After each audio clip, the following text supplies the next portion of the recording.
મધ્યપ્રદેશના જાંબુઆમાં ભયાનક અકસ્માત સર્જાયો। અકસ્માતમાં 9 લોકોના જ ઘટના સ્થળે મોત નીપજ્યા છે। બેકાબુ ટ્રક અને કાર વચ્ચે જોરદાર ટક્કર થઈ હતી। તો 2 લોકોને ગંભીર ઇજા થતા હોસ્પિટલમાં ખસેડવામાં આવ્યા છે। અકસ્માતમાં 9 લોકોના મોત થયા છે। બેકાબુ ટ્રક અને કાર વચ્ચે ખૂબ જોરદાર ટક્કર થઈ હતી।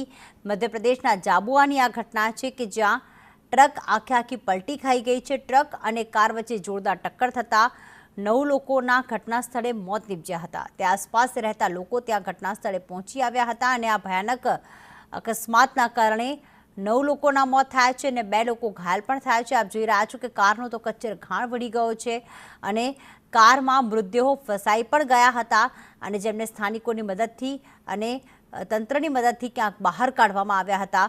2 લોકો ઇજાગ્રસ્ત થતા તેમને હવે સારવાર આપવામાં આવી રહી છે।